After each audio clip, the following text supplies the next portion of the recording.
Yeah, exactly. That's the idea. Good morning. Right, and they can answer that question. That's exactly right. Yeah. This hot? Yeah. So, good morning, and thank you for coming. I'm Gary Hare. I'm with Fielding Graduate University, and I was talking to Victor about 6 months ago, and I said, I think we ought to do a panel on neuroscience and the impact of neuroscience on augmented reality and virtual reality. And Victor said, I have no idea what you're talking about. And so I started to explain it, and he said, just make it cool. So this morning, we're going to make it cool. So instead of just talking about this, we're going to show you some of it. And it really is centered around one central question, really. Can research inform design? Now, traditionally, when we look at media, in traditional media, we use traditional research methodology. So it's oftentimes just a focus group. It's usually after the fact. It doesn't do an awful lot to inform design along the way. So our question was, when you start looking at multiplane information, how important is research? How does it affect design? Can it be real time? Can we do this along the way rather than after the fact? And to help us address that question this morning, I have Jeffrey Ventella, Jeffrey's CEO at Wiggle Planet. He's going to show a pretty extraordinary simulation, which begs the question. And then to help us on that question, Paul Zak. Paul's the director of the Neuroeconomics Research Lab at Claremont University. You may think, gee, I've seen Paul, and that's because he's done about 147 TED Talks. I believe that's about right. So Paul's done a lot of TED Talks. So Paul's a very well-known lab, probably one of the most important labs in the country, if not the world. Christophe Morin, who's CEO of SalesBrain, and one of my colleagues on the faculty at Fielding. Christophe's worked with literally hundreds of companies around the world on the application of neuromarketing and neuroscience to message. And so he's going to talk a little bit about this. And he's going to take something I'm going to show you in just a second. And he actually applied the research to this piece. I haven't seen the research, so I'm more curious about it than many of the rest of you might be until you see the piece I'm going to show you. And finally, Brian Seltzer. Brian is the Vice President of Product Development at Dacry, and he's going to show us some really interesting stuff on the use of neuroscience for immersive media in a very practical way, and then discuss a little bit about its implications for the future. So let me show you something.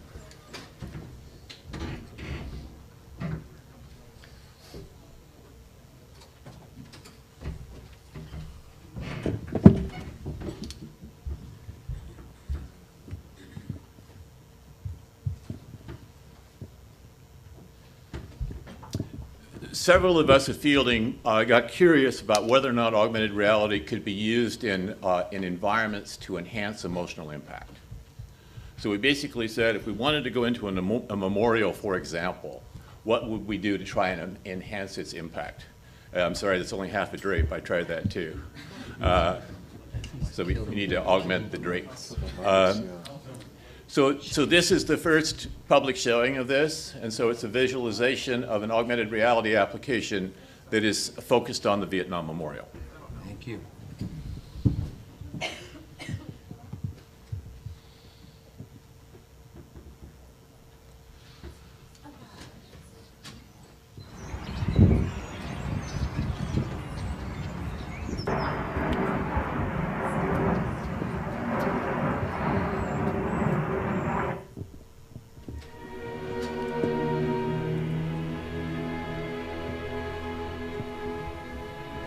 As you approach the Vietnam Memorial with any smart device, a phone or a tablet, character recognition allows you to recognize any name on the wall.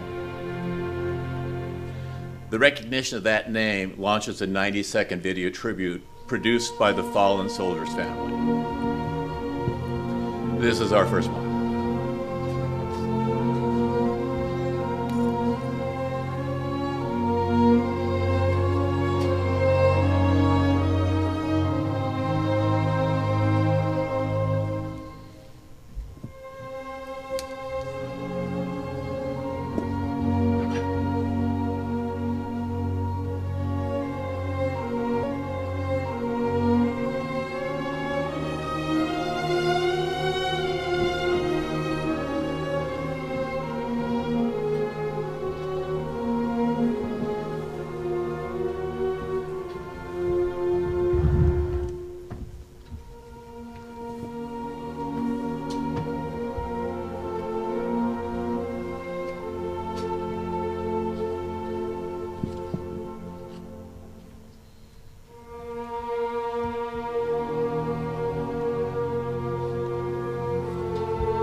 One of the four people that worked on this is one of our then doctoral students and now graduates, a fellow named Sean Tennis. The name you recognized on the wall was Michael Tennis's father, who was one of the first people killed in Vietnam. Sean was still in his mother's womb at the time. We'll see the wall with 300 names, and obviously this isn't just an app. There's a lot more to it than that. But it's the whole idea of saying, can AR be an effective tool in extending the emotional reaction to certain kinds of environments? So we're working on this now. Now it raises a lot of questions. What's the emotional reaction to the background plane itself? And how does that start to inform what you ought to be doing in the foreground plane? Down the line, these guys up here are going to help us answer those questions. Let me introduce Jeffrey. Jeffrey's working on this extraordinary simulation, and it's sort of a contrast to this piece, but asking much the same question.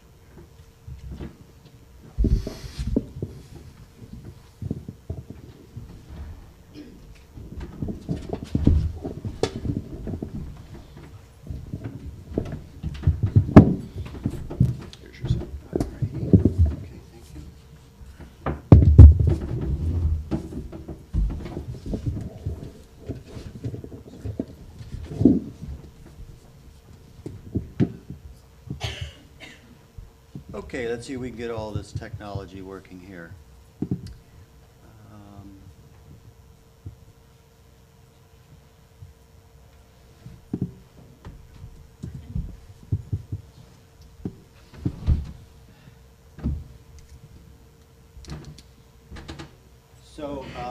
I'm going to start with the video. It's only 2 minutes long, but it's a nice, succinct picture of what we're doing, why we're doing it, and where we're going with it.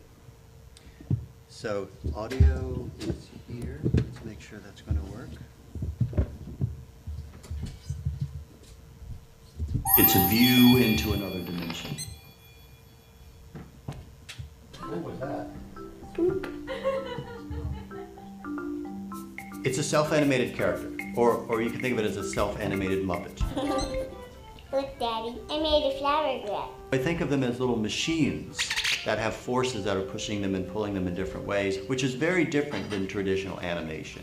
So there are no poses, there are no keyframes here. They behave differently every time you see them. And that makes them more alive. And then the pomegranates are here. So I'm gonna hit them, okay?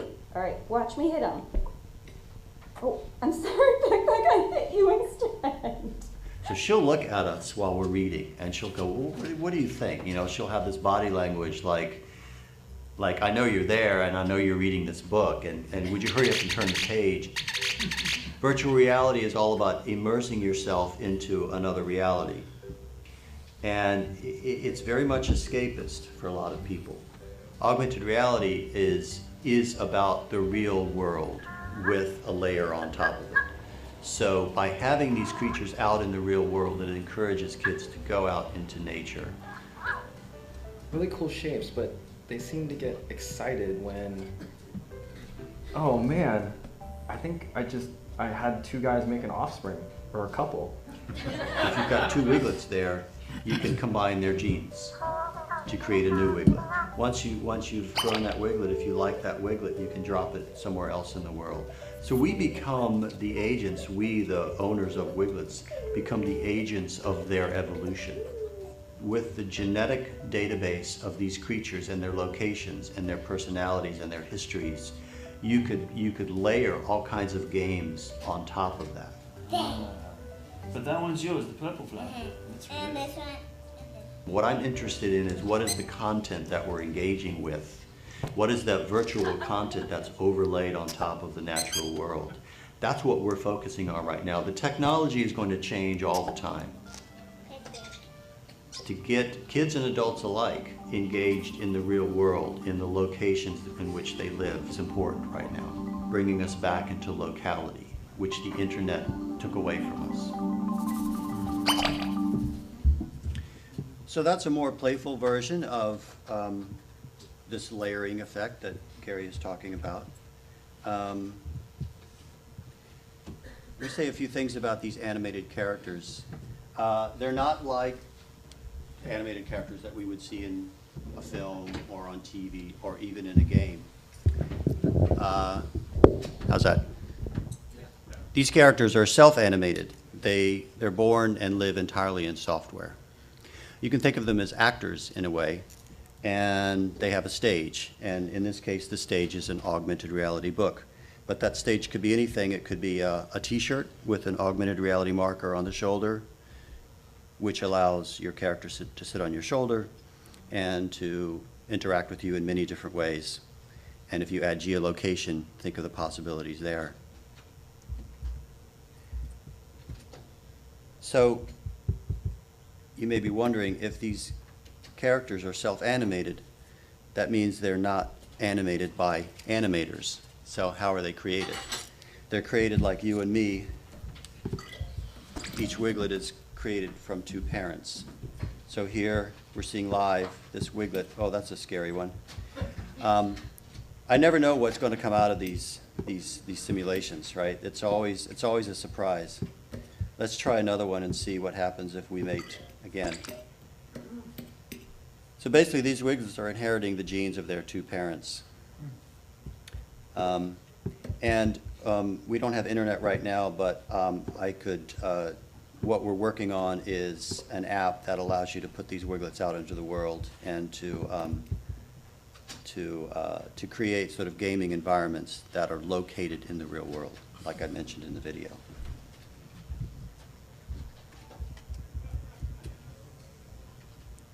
So our technology, which we call self-animated systems, is a combination of 4 underlying technologies. Genetics, as you just saw.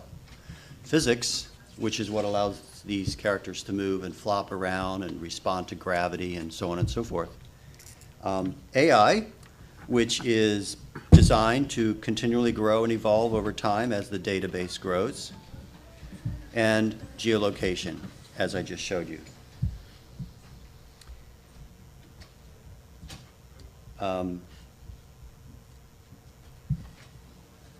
So these are Wiglets that are actually sitting outside of our office at Work Petaluma. And the pattern on the ground here is what creates the augmented reality, what makes these creatures appear.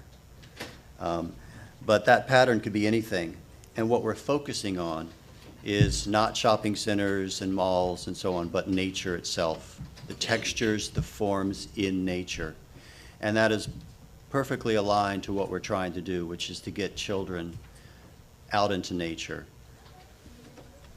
People are having a hard enough time yanking these iPads out of their children's sweaty little hands and getting out into the yard to play. So why not keep the iPads in their hands and let them go out into nature and explore and do their gaming in context with the real world. That's it. Great, thank you, Jeffrey. Oh, keep this open for Paul. If I can, let me highlight a couple of things that Jeffrey said. One is that these characters are based on genetic science. So each of them have a genetic code that's resident with them, which is a completely different way of thinking about how simulation may happen. And he didn't mention the part that I thought was the coolest. And the coolest part to me is you create these characters, you breed these characters, right? They can be all kinds of different things. You can put them anywhere geolocated. So you can put them in your backyard, and if you live in an environment that's not so good, they'll wither and die. If you live in an environment that's more pristine, they'll grow and thrive. So these things can relate to environmental data and environmental information. They become advocacy in a fictional context. So I thought that was really cool. Paul?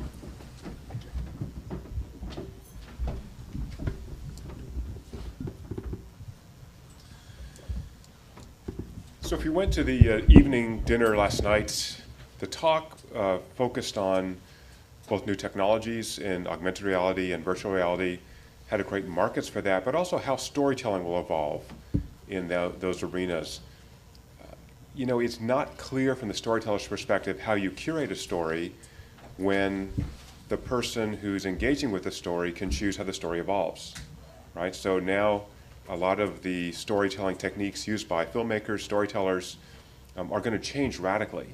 And it'll be difficult to know if that technology or if that story is immersive, is engaging, or is just odd and weird. Right? So at the extremes, we know where that lies. Right? You see something that really fails, that's obvious. You see something, a movie or a story that kills, and you know that as well. The question is what happens in the middle, right? So you're creating this story or you're using this technology. How do you know if version A is better than version B is better than version C? Or if the new virtual reality, what's the movie, Jeffrey, that's coming out from Spielberg?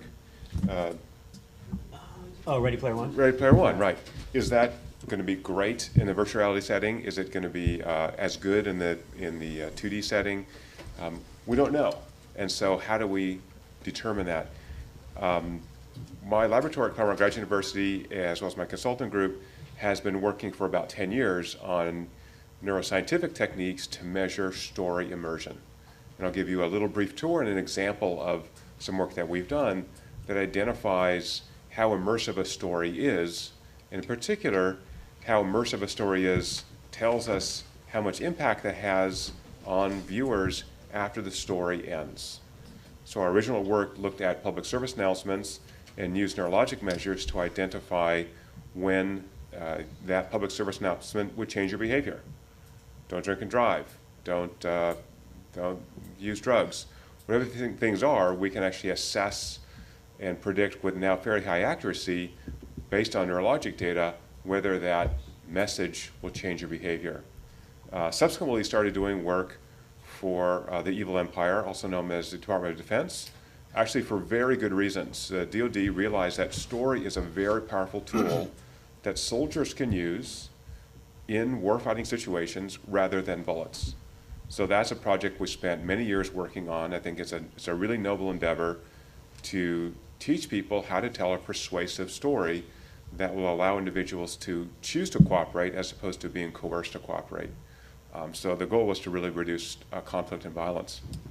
As part of that work, we developed technologies using some off-the-shelf equipment and a lot of work on algorithm development in which we basically use wireless sensors that we place on people while they view stories of many types, from print to audio to video, including to virtual reality, and we can measure the impact of that story on the individual. And so we can assess quantitatively how immersive that story is. Generically, how good that story is. So what does a good story require? A good story requires two things that will not surprise you. One is it's got to sustain your attention. So your brain is a very expensive organ to run. It wants to idle most of the time because it's just too energy hungry to run at full speed. And so attention is a very costly program to run in your brain. And so stories that sustain attention are more immersive. No surprise. But the second, importantly, is to change your behavior, you've got to have emotional resonance with the characters in that story. And building that emotional resonance uses all the tools that story makers have used for many years, thousands of years. Increasing tension, social conflict, a crisis, some kind of resolution of that crisis. So that 3-act story arc structure is almost perfectly optimized to sustain someone's attention. So your natural question is, gosh, I'm glad I came this morning because I learned nothing new yet. Well, what's new here is that we can quantify those measures. So I'll give you an example of that in a second. So from a storyteller's perspective, using old technologies or new technologies, we can now assess during the creative process how good an edit, a version, music, lighting, all that is from a storytelling perspective without relying on individuals reporting, I like this, or it seems good, or I think it's going to sell more shampoo. Because we don't know. So we look at self-report measures, they're very unpredictable of what's going to happen. So here's just a clip from one of my favorite movies, and we'll just watch it. And so the bottom line is a summary measure we call zest. Tells you how much zest this story has, and essentially is a weighted average of several measures from the brain of attention and emotional engagement. So let me play it for you. If you gave an order that Santiago wasn't to be touched, and your orders are always followed, then why would Santiago be in danger? Why would it be necessary to transfer him off the base?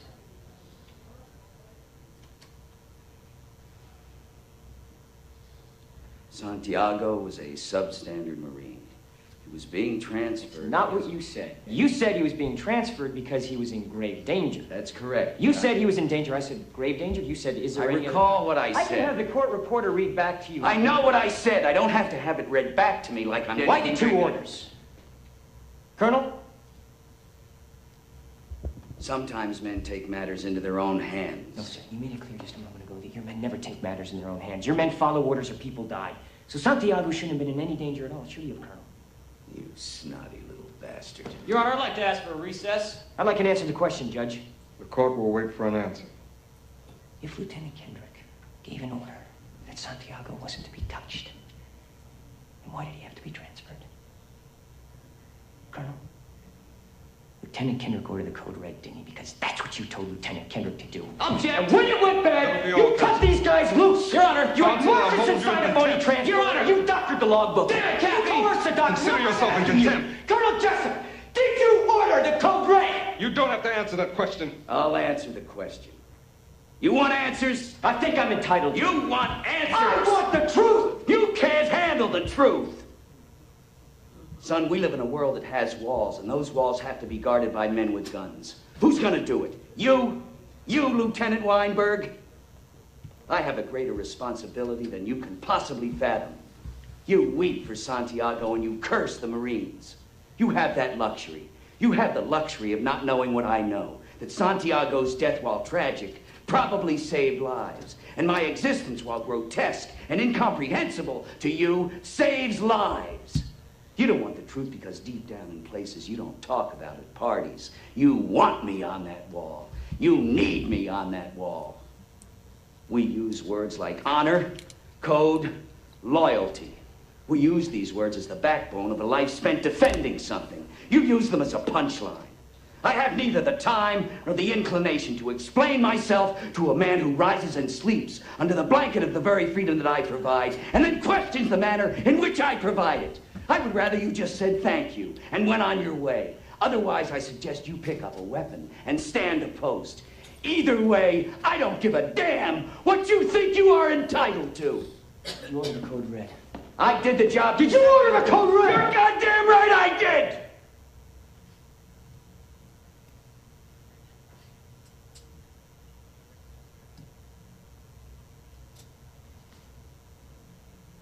Please, the court, I suggest the members be dismissed so that we can move to an immediate Article 39A session.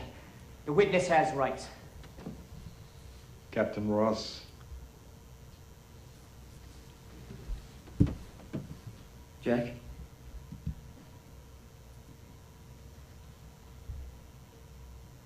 The members of the court will retire to an anteroom until further instructed.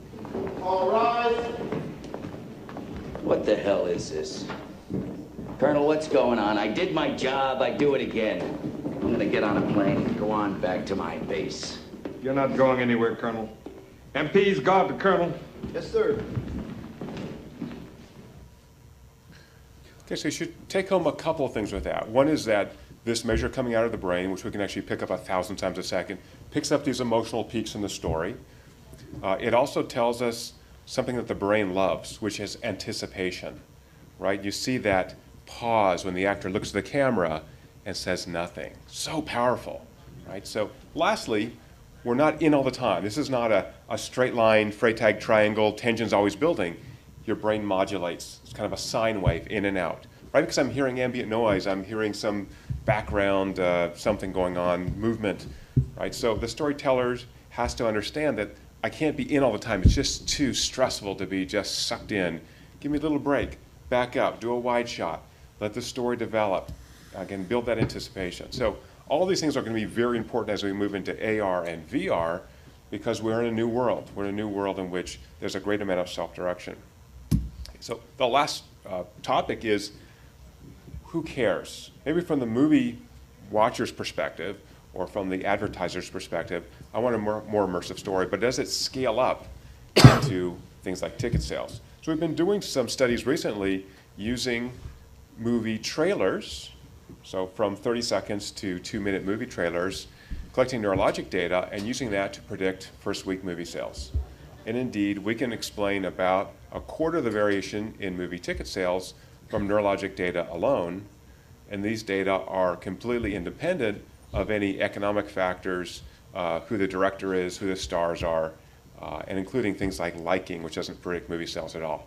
So from a distributor's perspective, we can actually have an additional measure besides the traditional measures that help distributors understand how much they should invest in things like marketing, how much impact that movie will have just based on the movie trailer alone. And we made it hard for ourselves. We used a lot of dog movies and a lot of really good movies on opening week, so we varied this, and we can actually make predictions out of sample. So lots more of my recent book, The Moral Molecule. Email me, find me, talk to me afterwards. I'm happy to share more of what we're doing. So it's been a pleasure to be here. Thank you, Gary. Thank you, Paul. So Christoph is going to take that thing I showed on the Vietnam application, and he's applied some research to it, so we're going to find out a little bit about it along the lines of what Paul was starting to introduce. And Paul, I just want to confirm, when you said dog movies, that's not movies about dogs, right? That's actually just bad movies. Or both. Okay. Just.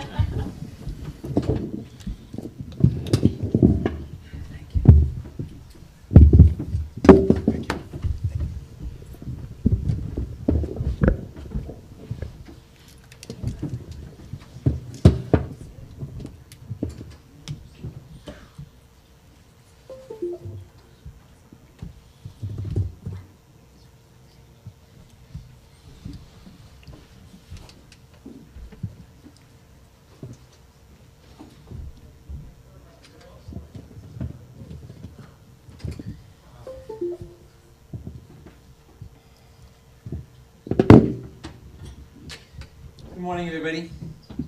This is your brain. This is your brain on a lot of media. We call that the splashing effect. As a media psychologist, my passion, you could say my obsession, is to understand what makes messages fail and what make messages magically capture attention, engage into a process we call comprehension, persuasion. Memorization and other factors that affect media are somewhat mysterious, but through neuroscience, and I have had the privilege of working a lot with Paul as a scientific partner, we believe we can bring better methods, better models to understand and predict persuasion. And as a result, better content, better ads, maybe better movies. Let's face it, the study of media effect has been running on old methods that are not quite as professional as they could be. Yes, neuroscience is a somewhat overwhelming field, but for decades we've been making the assumption that all we need to understand media effect is to talk to people. I've been a consumer researcher for 30 years, and 20 of those 30 years I did indeed spend listening to people until I realized that there are many things that we cannot articulate. Not that we are necessarily pathological liars. We have to recognize that our ability to describe processes that are known to be largely subconscious is very limited.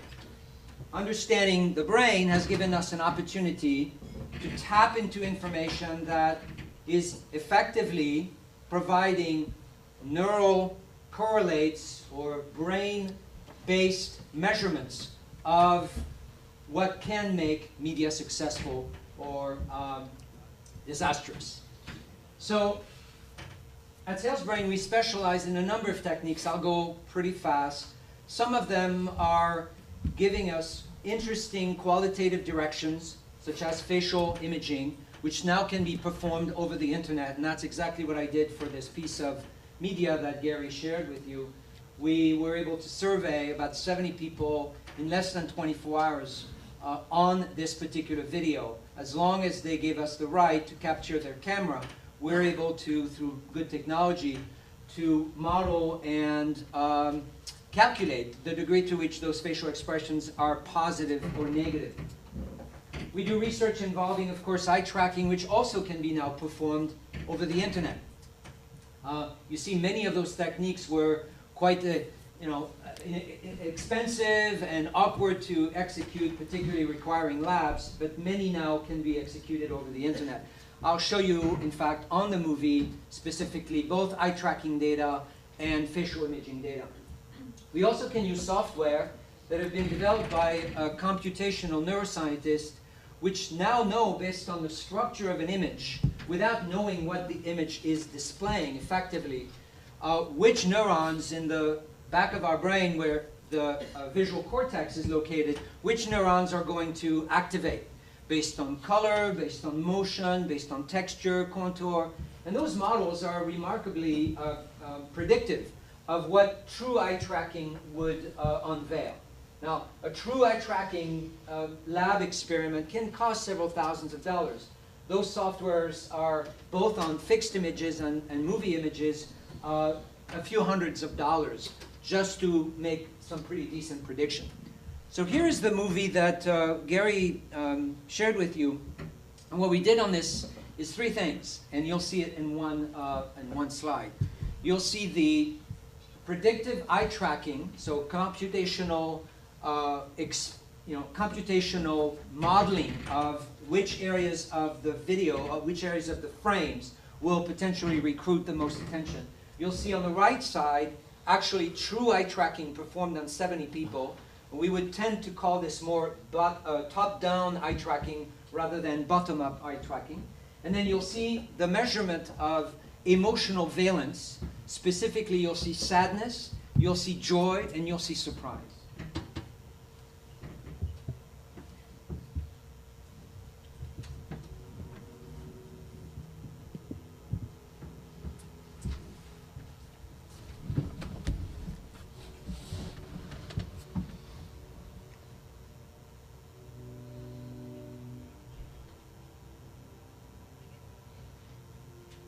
Eye tracking study always reveal that our ability to focus on a screen is very limited, and so typically our brain will have strategies that optimize understanding of the narrative construction. These are predictions that are actually quite helpful because often creators of content make a very basic mistake that, for instance, don't optimize contrast of letters on dark background. Or over-fragment the distribution of objects. You'll see in this particular eye tracking that there is a goal, and the goal is to really enter into the story and draw meaning from that story as quickly as possible. All these peaks and valleys, as Paul was suggesting, represent the nature of our biological experience of narrative stories. And that is, we don't have constants, we have peaks, and all those particular cycles ultimately can predict the effectiveness of any piece of content, really. What we do specifically at SalesBrain and with the help of Paul's lab is we study emotional lifts. Essentially the distance between the lowest point in an emotion, for instance, this is actually sadness, and the highest point. And we find that we can model the success of any piece of media based on those data points. Specifically, and I'll show you right here, the nature of a particular emotional lift. My Father Was Born. That recruited not only a pretty interesting focus of eye tracking, but also represented a very strong emotional lift. So based upon those kinds of studies, we can effectively suggest a new brief, we call the neurobrief of a narrative construction. And often we do this for ads that are obviously seeking to perform better, to engage emotionally, and to create more retention. We do quite a bit of work involving neurophysiological testing, the measurement of skin conductivity, along with data that comes from the heart rate as well as respiration, is something that we've done and performed with Paul in his lab. And this is a very short segment of an ad for the Humane Society of the United States. I'm sure you've seen these ads that are begging for more of your generosity. and often put you in a pretty disastrous state of emotional compassion or empathy. But what's really interesting in the study that we have done here, the look of despair on their faces, is the speed at which we focus on faces of animals. what if that was my dog? So again, emotion attention and this algorithm that has been developed by Paul and his group is really help us predict frame by frame what people are going to experience and how does that correlate to a behavior such as donation. The behavior helps us mathematically track the predictive value of our modeling. In this particular case, we were, for instance, able to predict over 90% of the donations after 28 seconds. Now, that particular ad was 2 minutes. What do you think our first recommendation was? There is no need for 2 minutes, when emotionally we can, in fact, be at that peak of emotional cocktail after 28 minutes. The first decision of the Chief Operating Officer of the Humane Society was indeed, after decades of never touching that golden rule, we need 2 minutes, of cutting their ad to 1 minute. And the new ad has outperformed all the other ads they've ever produced. Now there's many other recommendations inside that neurobrief, but I can't talk about it. You can watch the ad and tell me if you think it's an effective one. We do EEG data measurement. What's really important when you do neuromarketing is to not just do one type of measurement, but potentially multiple measurements. And EEG gives us some really strong data on attention, approach, the degree to which we are willing to engage in a piece of content, and more importantly, cognitive load. Cognitive load is a really important factor, and this may surprise you, but we don't aspire to spend a lot of energy when we process media. And therefore, any peak of cognitive load is usually a warning flag and goes against the effectiveness of a piece of content. A few months ago, we were asked by Facebook to do an interesting study. It's published, which is why I can talk about it. Otherwise, the 200-page contract we signed was pretty clear about it. You do not talk about it. We performed this experiment, again, in partnership with Paul and his group. And what was really interesting is testing the degree to which ads that would be experienced on mobile device and ads that would be experienced on a TV would engage differently. The results are quite striking. You can read about it at insights.facebook.com. But in a nutshell, we in fact determined and measured that ads were engaging more the brain when they were experienced on a mobile device. This was surprising, obviously pleasant surprise for Facebook, since 75% of their advertising dollars depend on the mobile platform. So all that data does really, we believe, help us predict and produce better models of persuasion. Models of persuasion have been around for a while, and what we know now is there are pathways to persuasion that sometimes contradict many of the old models. At Fielding, I'm really fortunate because I teach these old models and help people recognize that we have to let go of our attachment to explain everything with the assumption that people are rational. Often media has this magical way of engaging primal, more evolutionary, ancient parts of the brain that ultimately radiate upwards in terms of engaging attention and closing the loop cognitively, if you will. So at SalesBrain, we've developed a model, which you can see on our website. It's free to download the map that tells you how do you create persuasion, particularly by engaging the primal part of the brain first. We've been quite fortunate that this model has been, in a way, popularized by another model that came out of Daniel Kahneman, and again, reminded all of us that while we have the very sophisticated cortex, which is responsible for so many of our cognitive functions, including potentially greater consciousness, System 1, which is much older as a system, more intuitive, certainly more driven by emotions, has still the dominance over System 2. And all the neurological measures that we focus on, in a way, some of them are specific to System 1, and many others are specific to System 2. And it's through the correlation of those measurements that we can map better persuasion models. In closing, the whole idea of neuromarketing and what we do, we believe, is to help create better content. The book has gained a lot of popularity around the world. These models are planet worthy. In other words, the more you focus on the brain, the less you really have to worry specifically about cultural differences. Research has been recognized. It took a while for advertising researchers to admit that some of these models could be informed or better by neuroscience, but it has happened. So thank you. I hope this was informative and interesting. Great. Thank you, Christoph.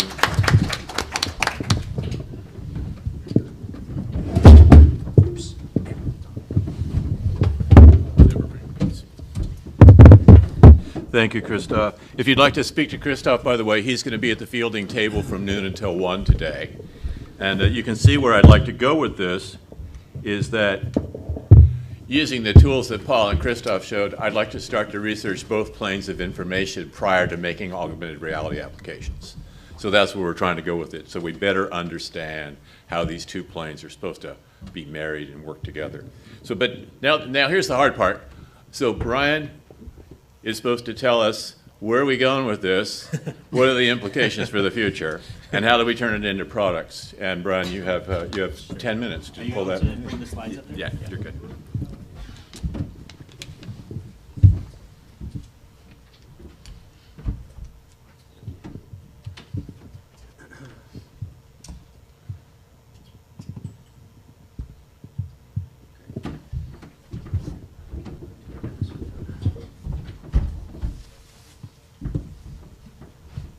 Hi, everybody. So, yeah, Gary, thank you for inviting me to this panel. When I saw, this panel was titled before I joined, when I saw the words neuro and VR, I knew I had to be part of this panel because that's really where my passions are, is really seeing how biosensors in the future are going to really affect our storytelling and our content design and those experiences. And I am fortunate enough to be working at a company that really is at the epicenter of a lot of this when it comes to the hardware, the platforms, and really a lot of what the business models are going to be coming out of this that I'm helping shape and getting to meet and work with a lot of really fascinating people and figure out how do we really bring this to market. So those are a lot of things that I'm focusing on. DACRI, if you're not familiar with the company, we're based downtown LA here, very rapidly growing company, about 250 people, focused really on augmented reality for enterprise, bringing this very sexy head-mounted display in the shape of a hard hat to market, which is really the most sophisticated human-machine interface on the planet. It's got depth sensing cameras, inertial measurement units, all sorts of bells and whistles in it that allow basically the worker to go into an environment and have a hands-free capabilities with work instructions in front of them or a remote expert seeing what they're looking at. So in the field of construction or gas and oil or any of these factory floor type scenarios, really giving the frontline workers almost superpowers, you know, if you will. They can see with these cameras, they can see infrared, so they can see heat measurements of things, you know, with that, basically like an X-ray vision. So very cool technologies. And there's a platform that drives this as well.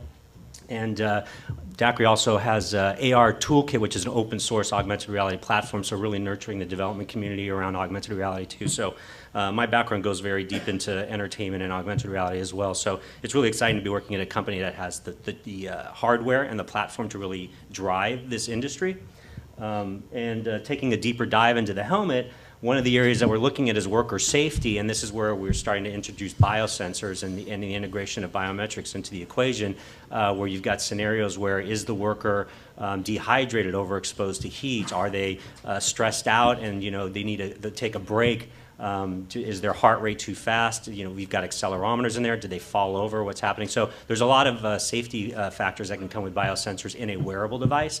And in addition to that, the EEG part of it for stress loads and things like that tie into some of the things that we're talking about here on the panel on the neuroscience side. So being the game content guy, I'm looking at the biosensors and hardware and how that really applies to a lot of different areas, going back into augmented reality, virtual reality, and storytelling and all these other areas. So that's a really fun place for me to play.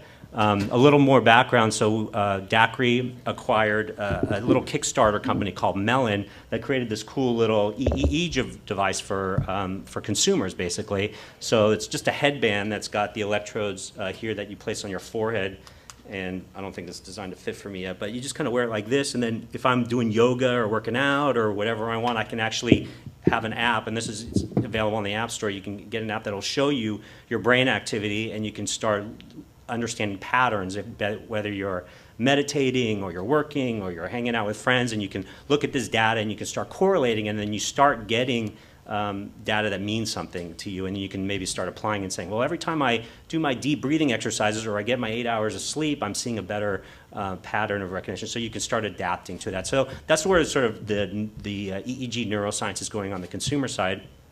And we're looking at taking and adding in more biosensors to these types of wearable devices. So really, I mean, we're all familiar with the Fitbits and the Apple Watches, and where this is going of where I'm able to understand what's going on with my body and then make health choices and adaptive changes to that. So now we can start adding other biosensors in there. Again, I mentioned the heart rate, skin temperature, focus levels, things like that. So now think about you're collecting all these biometric data, and let's say I'm in a VR experience or an AR experience. Can that content adapt in real time, perhaps? What if I'm, let me go into, I'll just stay here for a second. What if, I'm experiencing some kind of a zombie game or something and my heart rate goes up? Well, then we know that the game is working, right? I mean, I'm getting scared. What, if it's designed a certain way, we can start to understand how the people are reacting to that, how the user is reacting to that. So that's a very interesting area in game design, whether it's potentially in real time affecting the content storytelling experience, or whether it's just something from a game designer standpoint, they want to collect this data more in a lab type of an environment and then understand how they want to adapt the game over time. But I think the more interesting applications are around content that will understand the user emotionally and be able to evolve based on that. And I think that's where we're going to be going with a lot of this stuff. So I did this little chart on just brain-computer interfaces just to give you a little look at how this is sort of broken out. We're reading your signals off of your brain, which the brain activity is just these electrical signals, and processing that and basically classifying that so we can understand how you're emotionally responding to these, and then we tie this into an interface, right? So that once we have the APIs and apps for that, you can do a lot of things. In the world of BCI, we're looking at even being able to control robotics, prosthetics, wheelchairs. You're able to just think thought and then have that become an algorithm that moves something. So at our office, we're turning lights on and off with our mind and doing all sorts of crazy science experiences. And it's fairly early in that stage, but the mind is powerful enough to have the thought intent process actually control something. So again, going back to game scenarios, there's this area called neurogaming, if you will. That's kind of the buzzword right now, and there's even a conference for that. And the idea is that you can actually combine the game experience with your neuroactivity and be controlling these games. And there's some crazy games out there where you're actually throwing trucks across the room and stuff by thinking about it, giving you very superpower type capabilities. And it's very fun, sort of nascent space, but you can see how it's going to quickly evolve as the scientists get together with the game designers and really start figuring out how we tell stories in a more meaningful way. We talk about interactive games, but today's most games are really canned experiences. So I play an interactive game, and then the next person plays it, and they have the same linear path, even though it's an interactive experience. If those games are tied to you emotionally from your biometrics and react to you in a different way, everybody's going to have a different game experience. We're all going to experience the stories in a more intimate way. And I think that's where we're going in the future, is really more an empathic experience, if you will, based on your emotions to the content in real time. So I mean, that's really what sort of my 2 cents on how I'm looking at the space. This is me at DACRI. If you see any interesting correlations with what you're doing or thinking about, feel free to reach out to me. But yeah, I'm definitely looking forward to the future of bringing in all this connected world, if you will, into the storytelling experience. So we're moving beyond just a linear canned experience. This could probably eventually even tie into traditional movie making and VR beyond just the game space, where you've got stories that are evolved more emotionally and empathically to our personal biometrics. So thank you very much.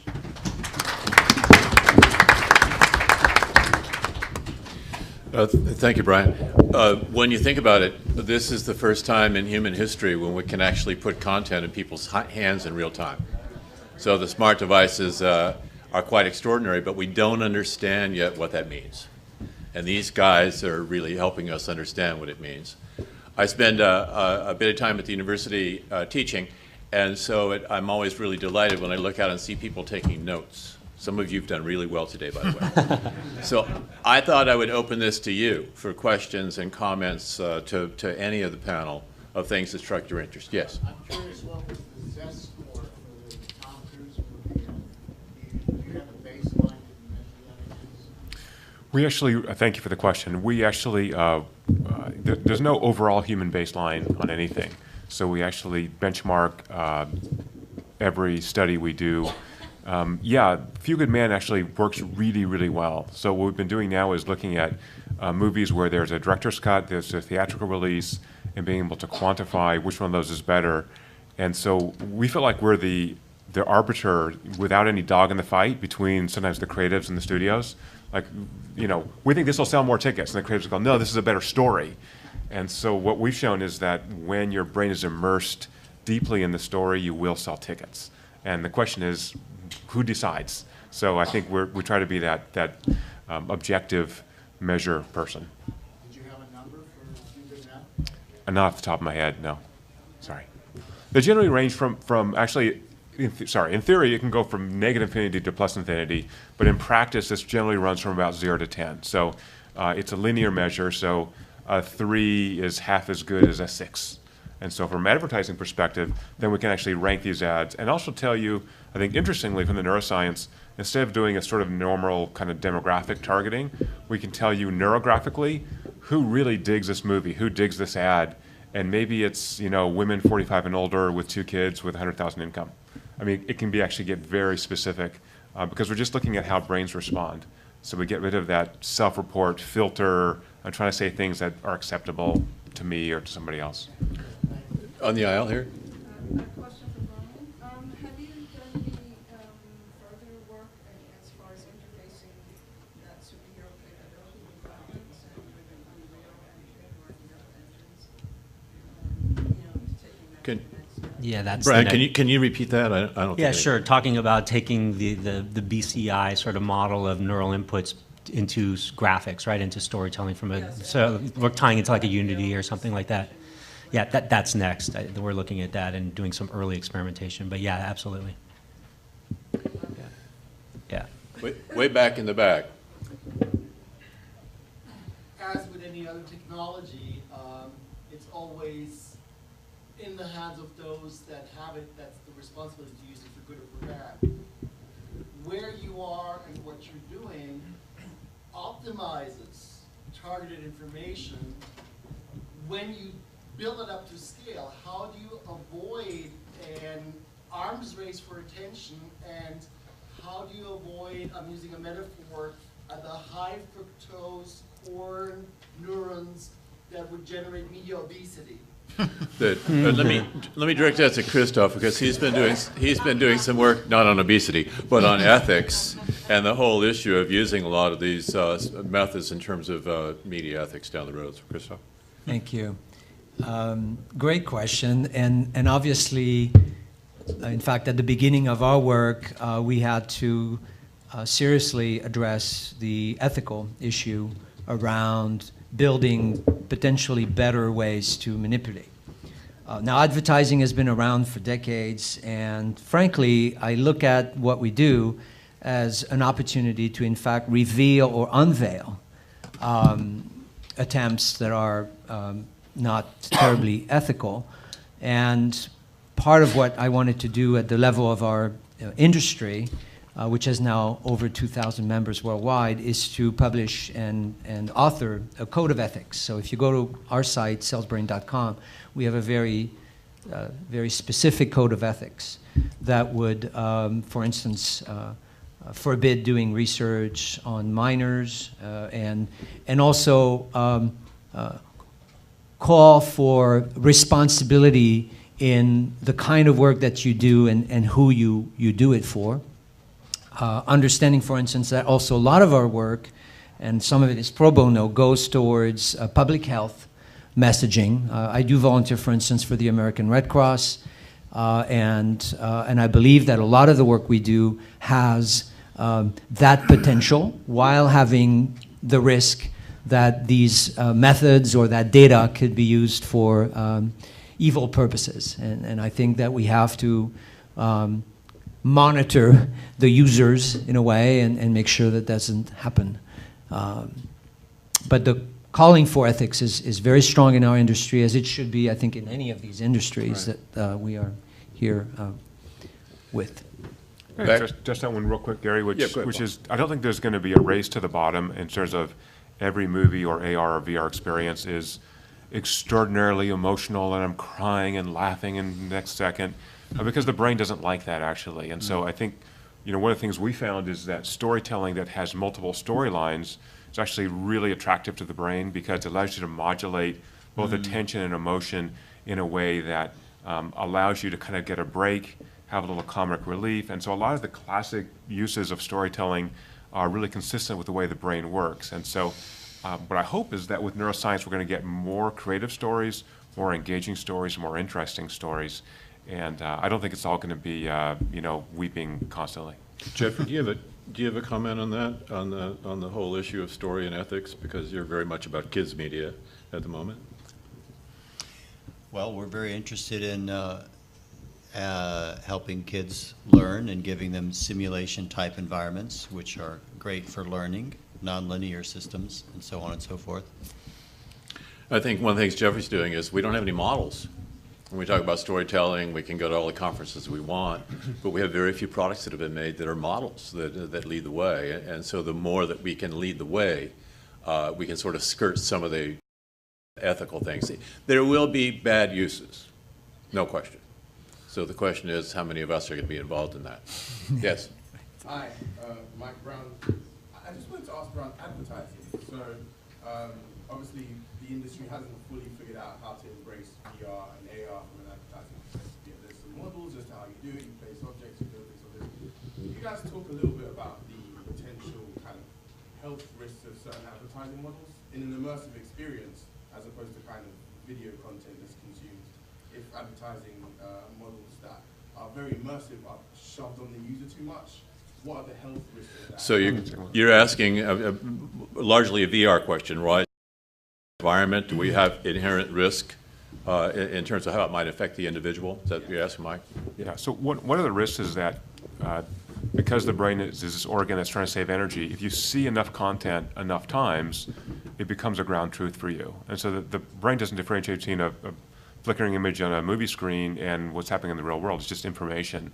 And so you could potentially kind of brainwash people. You could convince them that something is true if not. So for example, I put you in your high school in a virtual reality setting, and I just change what happened to you during high school. So you have an avatar that looks like you, and all of a sudden you are getting the cute cheerleader on prom day or whatever, right? So if I show you that enough and in a sufficiently immersive setting, that becomes, for you, a real memory. Memories are not fixed in your brain, they're actually malleable.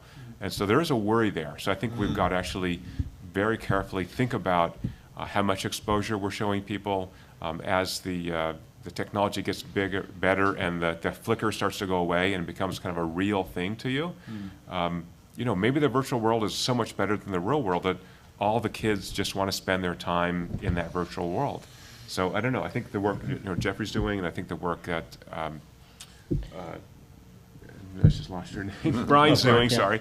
Kind of bring us both together. So I think that AR is an approach to that. But there is a concern, and we're constantly running experiments on ourselves as a species. And so I think the ethical issues are quite binding here. Yeah, Brian. Yeah, I was going to say, one thing we don't talk about. I have a 2.5-year-old, and I think about putting a screen in front of her eyes, for a long period of time. So just the health risk in VR of having these devices around your eyes and heads for long periods of time. We don't have those conversations too much. We're talking about the content. So I look at the health risk from that standpoint. But what I'm encouraged by is even a technology like this also detects things like facial behavior. So if I'm blinking or gritting my teeth and things like that, we can pick up all those signals and we can understand what the user is doing from that aspect. So very easily we could understand eye fatigue, as an example. And if you code that into an experience, you could have something come up on your VR experience, say take a break. You've been immersed too long. So we can use technology for good and bad, and I think we just have to find that right balance. Yes. Since we're talking about ethical issues and so forth, and Brian, perhaps this is a question that you can answer, but I think you all can.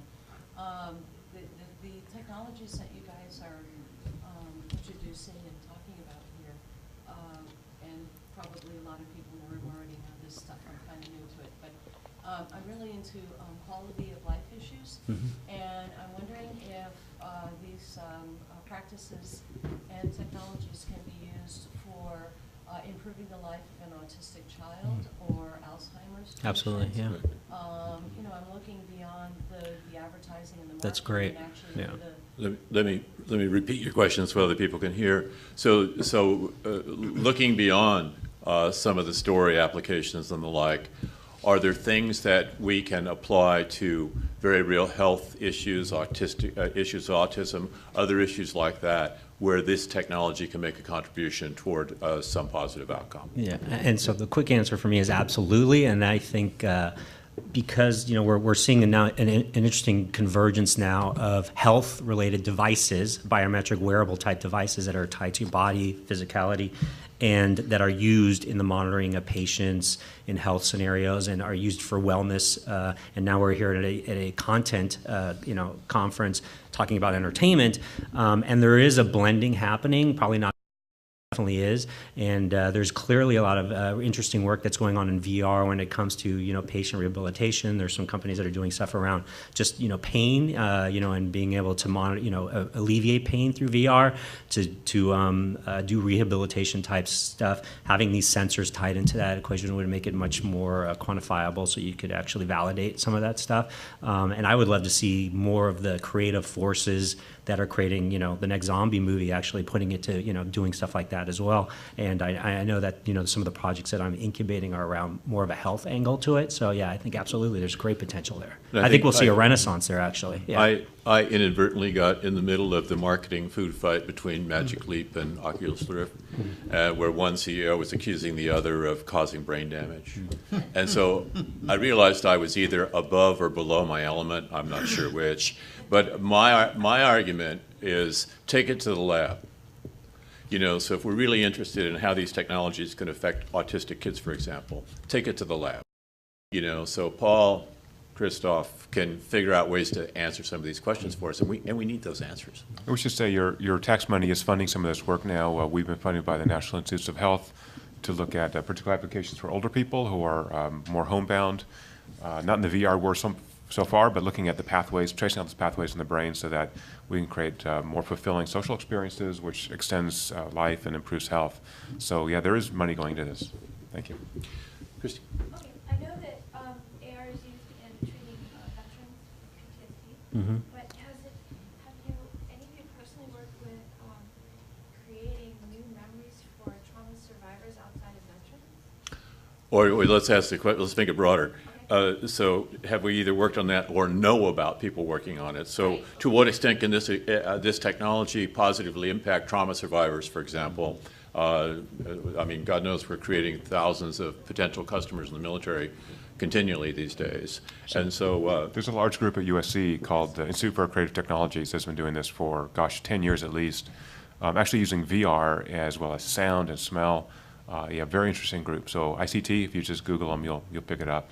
Is that veterans only or beyond? They start with veterans. I don't know if they're doing anything beyond that now, but the technology is certainly there, and it's customizable. So it's basically, think of this as a set of dials. Right. So you had an IED explode on you in Iraq, and so they give the smells, the sounds, the virtual environment, and just kind of reform those memories so that loud noise doesn't become a scary trigger. They're also, well, they're working with first responders. In trafficking, I'm not aware of that. No. Yes. Question about mental health aspects, and one of it is this dual diagnosis of some kind of problem that leads to addiction. Are you doing some work in those areas? And then even the addiction to internet and to mobile devices and all of that. And above and beyond that, media is really pushing a lot of sex and violence. And the issue of pornography, a friend of mine teaches 5th grade, and the number one thing that they're looking at, boys, is the porn. So that that again is the thing is there a move there to maybe use this neuroscience content to bring people away from those things and overcome even heroin addiction, which is now growing dramatically? Are you involved in some of those things? So the question is, can this technology be used to counter addictions? And are you considering porn an addiction? Yeah. And that sort of negative kind of media outcome. The part that I have been working on is how do you craft public health messages that can potentially influence young adults. And what's really interesting in the research that we do is to understand that a lot of media response depends on brain maturity. And so many attempts traditionally to try to get teenagers espeschally's attention are based on the idea that they understand it's bad, that they're going to modify their behavior, and as long as you give them the information, they will indeed rationally process that information. It turns out that neurodevelopmental neuroscience shows that the brain maturation is much slower than we anticipated, and that the parts in the brain that work as brakes to our impulsivity do not mature typically before the mid-20s. So what we have done in the lab with Paul is looked at different persuasion strategies based on the maturation of the brain. And we have, I think, successfully demonstrated that there are better ways to influence teenage brains than necessarily adults. And so it's through this kind of work that we may not cure people from a very serious disease like addiction, but we might at least begin the process of emotionally and cognitively reach their brains. And there's just millions of dollars of public health dollars that are completely wasted by campaigns that have absolutely no influence whatsoever. Yes. Storytelling has been single track, single view so far, or single layer so far. The augmented reality trying to add a layer onto it, and virtual reality trying to create the 360 space. What do you think, from neuroscience point of view, in creating storytelling emotional impact by adding simultaneous, through multi-view, adding simultaneous development of the story, possibly through users' interaction? Let's say two characters doing different things at the same time. You can choose to watch A or B. What do you think that aspect of the storytelling started to develop? Let me repeat that, if I can. Correct me if I get this wrong. So we're used to very single-track story. And so now all of a sudden we have this technology that introduces multiple story and multiple track. So from a neurological point of view, what do we have to learn? What do we need to know? How do we begin to research that sort of thing? Is that? I would repeat what Gary said, which is it's certainly testable. I think from the game world, we know that these multi-track stories can be curated in a way that leads you down a path.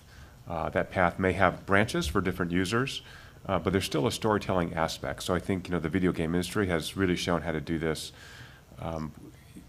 There's another dimension in VR, or maybe more than one other dimension. But my sense is that, having only worked just a little on this now, is that people pretty much acclimate away from looking at the ceiling, looking out the windows, to involving the story. So storytelling taps into our deep social nature as human beings. We're really interested in what the other humans are doing. And so if I can tell a compelling human story with tension and conflict and resolution, that's going to be likely a lot more expensive, attention-grabbing and immersive than watching flowers grow on the edge of my VR screen. So I think it requires really good storytelling so that you are not distracted, but it's all testable. And Jeffrey's group is a great example because they're redefining what we mean by user-generated content in a number of different levels.